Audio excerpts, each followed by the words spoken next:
the second soccer exhibition between Morehead State and Cincinnati with Paul Cox, head coach of the Eagles. 2-1 in favor of Cincinnati.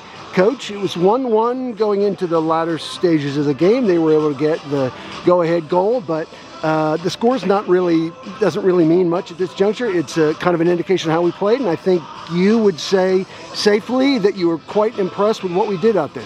Oh, definitely. I think when we did our scout report yesterday, we'll look at, if we go back to our first team meeting, we're talking, we've got 26 on the roster, 16 new, 10 returning, and then we match up against a Big 12 team that have 20 returning. They bring back 9 of their starting 11. So you kind of come into the game a little bit apprehensive and anxious. How we're going to perform. We know we can do it.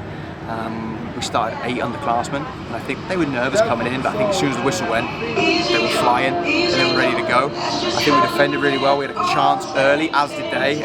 We defended 9 corners in a row well, and then we got a half-time 1-0. And then obviously Jade scores an unbelievable goal. And then we got caught on the break after the second water break. So the water break was great for us in one aspect and bad in the other. But I'm really happy with, we weren't even close to our full strength lineup either. So to get that result with that performance is a lot to build on. You touched on a couple of people, Claire, Jade.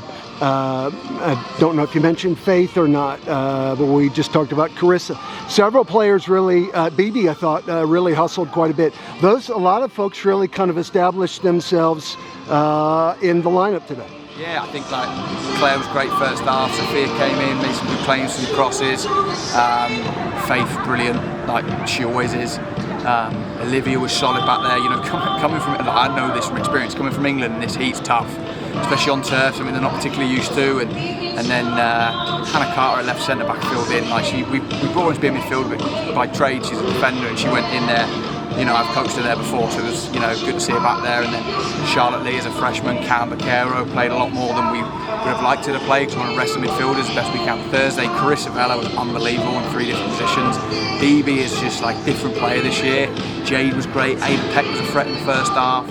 Gilbert was great. We put her as a forward, and we put her as a number 10 to keep our height difference a little bit with them. So I think I've missed a few people, but everyone was great. I think everyone that played today really played for the badge, and it was good. Well, Coach, it was we acquitted ourselves nicely. We're going to look for good things as the season rolls into full steam now. So I appreciate your time. Congratulations on the things we accomplished, and best of luck as we look forward to Thursday. Appreciate it. Thanks, Brad.